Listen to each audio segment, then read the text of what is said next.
Peace, peace. So, Kwame Ture taught us in his lecture at the Slave Theater, it's the job of the conscious to make the unconscious conscious of their unconscious behavior. You know, there's a lot of conversation right now about, conscious community this, conscious community that, it's Kwanzaa, first of all, which the recent events that has been popping off on the social medias, this conscious speaker beefing with that conscious speaker, they on YouTube, busting at each other, threatening, insulting, disrespecting, all types of MF for this, hold that. This is problematic on a lot of different levels, right? Number one, it's problematic because A, we living in, what some would describe as wartime, which I also subscribe that, this is an ongoing war against people of African ancestry. The system that was created by people of European ancestry 500 years ago, 600 years ago, whatever math you want to do, has continuously created methods of oppression against people of color globally, whether you are Native American, Asian American, Pacific Islander, Latino, Indigenous, person of African ancestry. The system of white supremacy has been designed to keep you on the bottom and keep white people on the top. So, in light of that fact, right, how is it that you can have folks arguing with one another, on social media? Back in the 50s and 60s, well, actually, we could take it back to Marcus Garvey time, J. Edgar Hoover, the Secret Service, FBI, CIA, the predecessor of the FBI, CIA, the Secret Service, went at Marcus Garvey, right, in order to destabilize his movement. Okay, they created, agents, placed them strategically inside of people's organizations in order to cause, dissension, in order to create forged documents, in order to get people locked up, just to undo the work of the Honorable Marcus Mosiah Garvey. Fast forward, J. Edgar Hoover, who was an agent during Marcus Garvey's time, he would unleash, the COINTELPRO, which was literally, documents that show, memorandums that show that they were designed to prevent the rise of a black messiah, to keep African people from organizing, during, the black liberation movement in the 60s and 70s. They end up, infiltrating the Black Panther Party, the American Indian movement, and several other movements, and there are political prisoners that are still incarcerated as a result of these efforts. There's also people that were killed as a result of these efforts. People died, right? So, and you could do the study on COINTELPRO. Dr. Huey Newton wrote his thesis, War on the Panthers, which describes the techniques that were used to destabilize the Black Panther Party. There's lots of documentation on this. So we call ourselves in 2016, inheritors of this movement, right? I consider myself to be a, child of the movement, right? I'm 36, so, it's that weird space where, I was once a student and now I'm practicing, right, what I learned. One of the things that I studied heavily was COINTELPRO, right? And how the FBI, went through enormous lengths in order to prohibit, black people from organizing for self-determination. Now, what we got to start thinking about is what exactly is the end game of you beefing back and forth on YouTube or Facebook or whatever, right? When you got people that are, positioning and setting up strategies to access resources for our community to improve, right? There's a certain code, maybe. I mean, it's unwritten, but if you study history, you know the code. You ain't gonna go on social media and be clapping at cats, you know what I'm saying? Causing rifts, right? If you got a problem with somebody, you call them, right? Talk to them on the phone, right? Or face to face, and have a conversation. Y'all handle it. Reason that you handle it like that, like a grown-up, like an adult, is because there are masses of people who are unconscious, or I don't even like that word. There's masses of people that are unorganized, that are not committed to the struggle for the liberation of our people. They may be on the fence, or they may just be out here just doing whatever. When you get up on social media and start clapping at each other, what you do is you dissuade people from actively committing themselves to the work that needs to be done in our community. Because when people who are not passionately involved see people that are quote unquote leaders doing this, then they get turned off. They're like, why would I want to be a part of that? This is just, another, click. It's more reality TV. This is love and hip hop in the conscious community, right? Cats beefing on social media. If I was not passionately involved into this work and I had already paid my dues and still paying, I wouldn't want to be a part of any of this if I'm seeing these cats, with the tomfoolery and chicanery. Now, my first point is, you don't do that because you cause people to get distasteful. Cause people to be turned off from being involved in the movement. My second point is,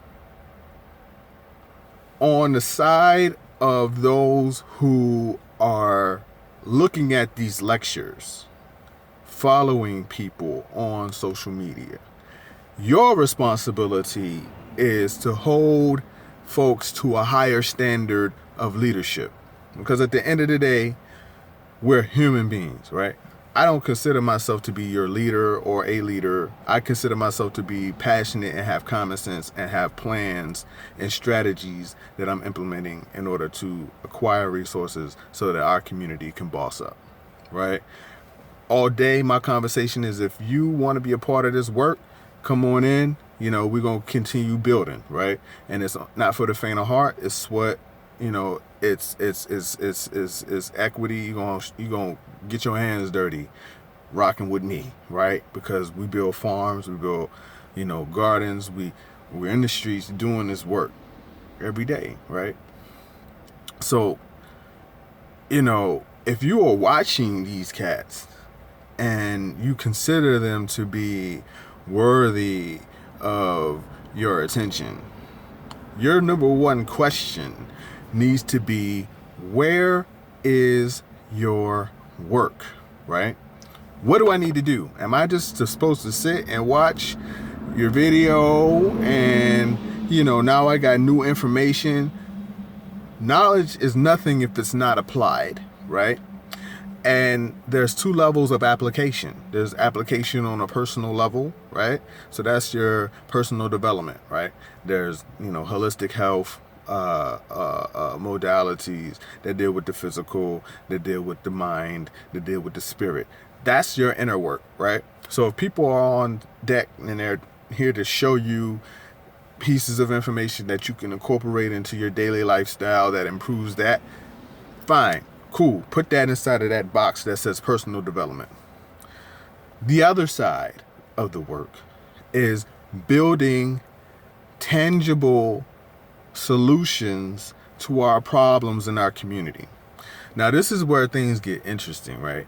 Because it seems to me that the masses are much more interested in the personal development, which is rightfully so. We got all of us got work to do, become better, as individuals so that we can come to this work in our fullness, right, at our optimum, so we can be strong and we can last, because this is a marathon, it's not a sprint. But when you get into the space of deciding who you're going to pay your attention to, you got to start asking, what is the strategy, right? What is the plan of action that is being implemented that will raise your community to a higher level of existence? And look, I don't know what a lot of these other cats is talking about, but I know this is the 50th year anniversary of Kwanzaa. Where do we see self-sufficient neighborhoods in the African community? There's self-sufficient neighborhoods in other communities, right? Folks are utilizing solar power. They're building farms in the middle of their community. They are implementing waste management plans that turn waste into energy. There are microeconomies where, businesses are being built and people are employing members of their community in a deliberate fashion. So, and they're doing it, in the cities too. I posted a video today on my Facebook about Self-Sufficient Neighborhood. I think there's one in Detroit as well. I don't know the ins and outs of it. I'm just watching it on the video. But I know that practically these things are accessible, right? Solar power is accessible. We can build homes. People have these techniques. People have these tools. People have these skills. There's money in our community that can be accessed that can create, neighborhoods, right? So, where is the work? But this is the thing. Sometimes I feel like people are more so watching these videos as a form of entertainment. Not so much that they're trying to really do the work to improve the quality of our community. They watch it like TV, right? So, on TV, you can, watch a little show, change the channel. This is not really, it's just a pastime. It's a hobby. It's something for you to go to work the next day, talk about it at the water cooler. They got the little event for Kwanzaa. You throw on your dashiki and your ankh, and you go out and you talk, oh, did you see that new Brother Polite video? Or did you see that new Umar Johnson video? Or that Sarah Sutton Seti? I ain't trying to hear that. I'm trying to see where to work at. Because when we commune and we come together as a community, we need to be talking about solutions. And what do we need to do in order to improve the quality of life in our community? Otherwise, we just playing. And ain't no time to play. This guy, Donald Trump, then been put into office, right? And if you ain't never seen white supremacy wide open in front of your face, you need not look no further than this dude. They showing you exactly what's going down and what's getting ready to happen in your community is they about to run ripshod, right? And the terrorism that has been experienced by people of color, for 500 years is about to go up. I hate to be the bearer of bad news, but if you caught up in the Twitter beef and the YouTube beef and the Facebook beef around conscious speakers, you are part of the problem. Because you need to be focused on what are you going to do in your community in order for your community to boss up. The celebrity worship is part of the problem. Human beings got egos, and when you get into this work and you start looking for, popularity and fame and getting more followers and YouTube hits and likes and all that different type of stuff and how many followers you got, that ain't where it's at. Because I'd rather have 3 dedicated and committed soldiers than 3,000 people that are just watching me for entertainment purposes. Okay? Because it's quality over quantity, right? And if your leadership is not looking to build you as a leader, to give you the skills resources and to hold you accountable in a system of shared equity so that we can all come up, then it ain't really the one for you to be following. You know what I'm saying? He ain't the one for you to be following. And, I don't know the ins and outs of these cats' organizations, but I do know organization is key. And in an organization, it's not about, that guy who's, the personality. It's not about that. It's not about that. And you could get caught up in that and get lost in the sauce. You know what I mean? We're not trying to create cults. We're not trying to create, celebrities in this movement work. But you know what? It's partially our education system's problem. Because in our education system, the way we learn our history around individuals. You learn about Martin Luther King, you learn about Malcolm X, you learn about, Nat Turner, Gabriel Prosser, you learn about these leaders. But you never learn about how these individuals were surrounded by people. And it wasn't just them, So we get into this we turn these individuals into icons, right? Instead of realizing that in order for them to do the work that they did, they had organization and they had other individuals around them that allowed for their works to be seen. So this is the dichotomy that we got to, really inspect and analyze. So who, as a leader is trying to build you up as a leader? Who's trying to put you in a position so that you can have more resources and skills in order to, better the work? For years, I've been out doing this work, and it took me a long time to realize that I can't do it by myself. You did? I got 3 kids. I'm out here. I got a family. I need time for myself to rest. I can't build a farm and run a farm by myself. Okay? So my job is to create a system for training individuals, for putting people into place so that we can A, get more work done, right?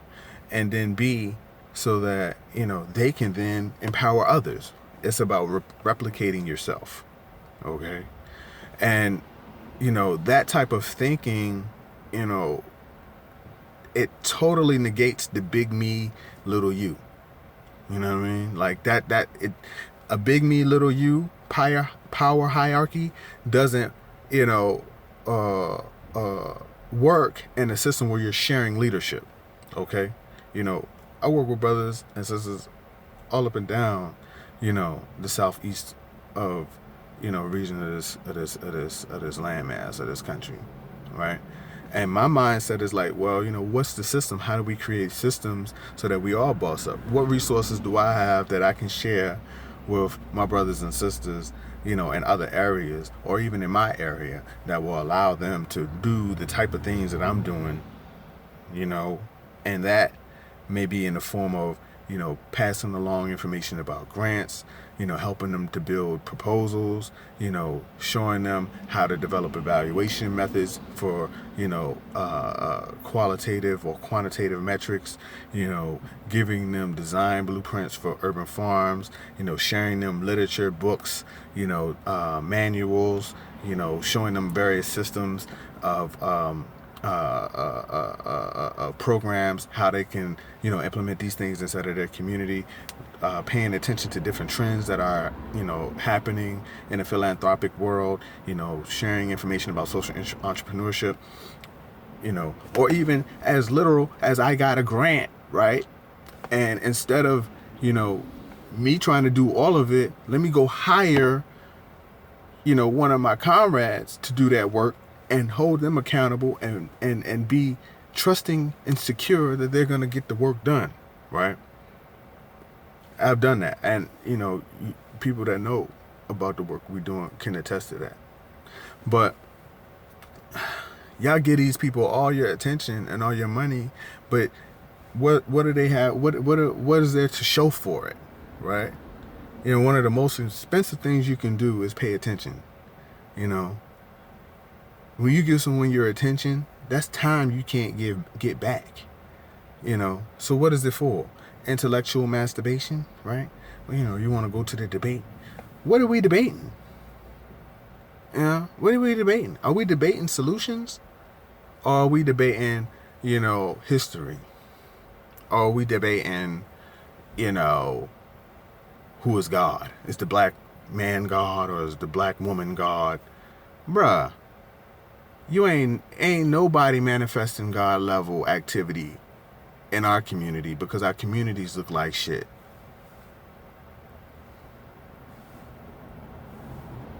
Right? Community look like shit. Can you feed the people? Right? Are you feeding your community?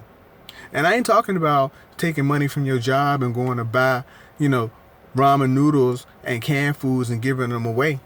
Nah, I ain't talking about that. I'm talking about, are you growing food and processing it so that you ain't got to go buy no food from nobody? Right? When you do your food drive, this is food that you created. Right? Okay? When you do your clothing drive, these are clothes that you made. Right? Homelessness, who's buying back the block? Rehabbing the house, and creating affordable housing for their community. Right?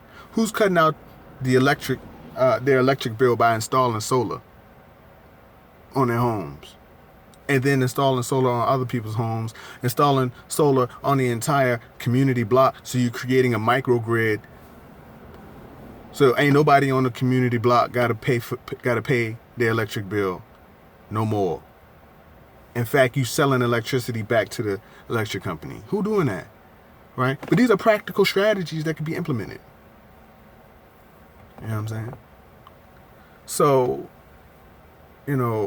my thoughts on this stuff with the Twitter beef and the conscious community beef is, you, person watching, you part of the problem, right? Because you get these people, you put the battery in these people back. Oh, he a fraud. Oh, he a snake. He fake. He ain't real. Who gives a fuck? Who gives a fuck? Why are you watching them in the first place? How many times you gotta watch a lecture on, the origins of Kemet before you realize, okay, that has nothing to do with the state of your community right now? How many times you gotta learn about the Western origins of religion? How many times you gotta decipher the Medu Neter before you realize that you deciphering the Medu Neter is not gonna increase access to healthy food in your community? Huey Newton taught us that the people learn through observation and participation. So what are we teaching when we jumping on, these videos and we beefing with one another? What are we teaching the community? Huh? What are we teaching them? We teaching them that this is the same BS that they left the church doing. Pastor Deacon, he freaking the women, Pastor Deacon taking the money and he got a new car. What? I thought we supposed to be on a higher level. So, it's very important for us to be strategic. 2017 is hitting in a couple of days, and by the time you probably watch this, it'll be 2017. White supremacy has changed its narrative. It's normalizing itself. The alt-right is based out of Virginia. The National Policy Institute is your boy Richard Spencer, right? They were the ones that got Trump elected. When you look at the alt-right movement, Tommy Loren, Steve Bannon. Steve Bannon is from Richmond, Virginia. Grew up on the north side of Richmond, Virginia. Right? Steve Bannon owns the website Breitbart. That's white supremacist haven. Right? But guess what? White supremacists don't look like Duck Dynasty and Hell's Angels no more. They look like your lobbyists, and they look like Wall Street brokers. Okay? So while we was beefing and doing debates on the YouTube, coming together to hear who had the best presentation and the joke that made us laugh the most, they created think tanks on how to elect a president.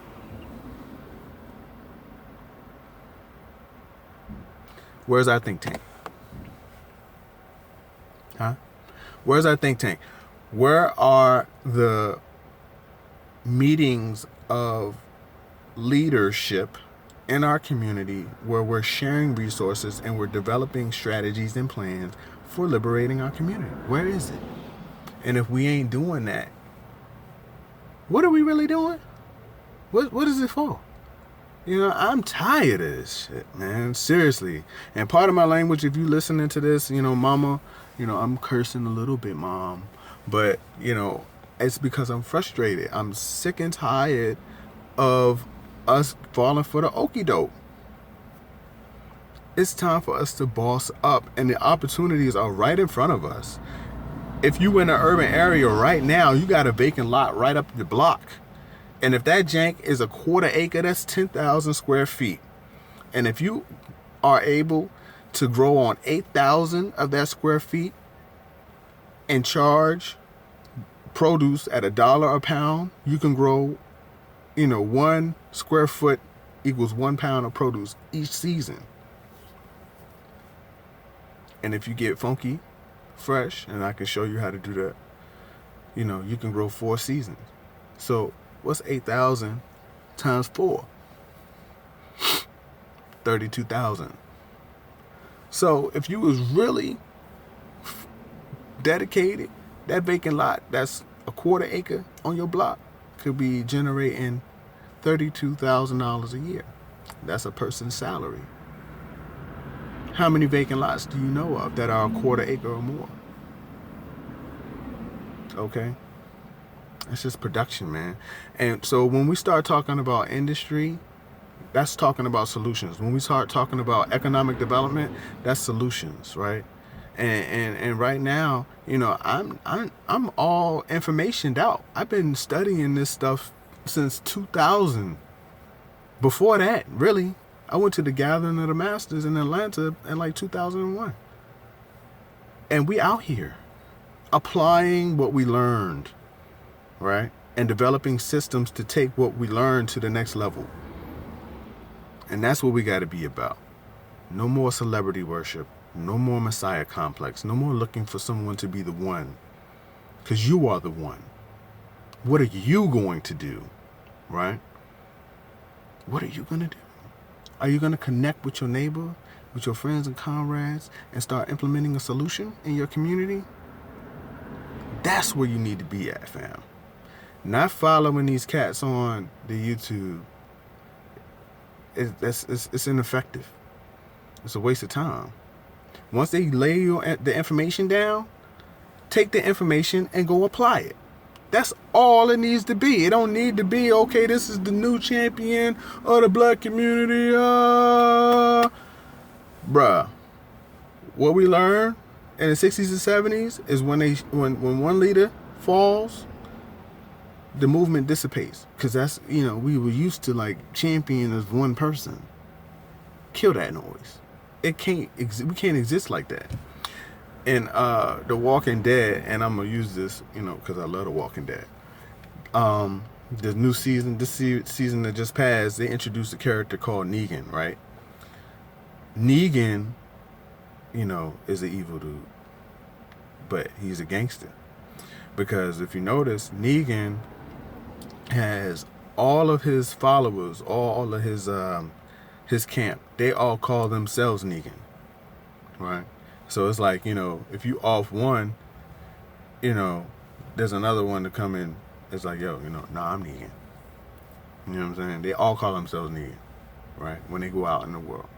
And so I ain't saying that we need to be on some dictator-ish or, you know, tyrannical, but I'm saying that you need to learn a lesson in organizing and realizing that it's not about one person. It's about everybody having a skill. You know, everybody having the resources. And if one of us, you know, say for instance, you know, I injured myself and I'm no longer able to farm, right? Suppose I injured myself, I hurt my back and I can't farm. I can't do like I was before. Who do I pass the torch to? Who is in line to take up the slack that I was putting down? You know what I'm saying? You feel me? So this is where we gotta be at. We gotta be thinking deeper than just individuals. We gotta be thinking about systems and how do we create organizational systems that are moving the needle forward. You know, leave all of the conscious intellectual masturbation in the past. Let's move to a new level of organizing, you know, that respects people's lanes, right? If you do this, you do that, that's your specialty. Boom. Okay, boom. How do we connect that specialty to another specialty and create systems of interactivity and interdependence that raises the quality of our community's existence to another level? Love y'all. Peace.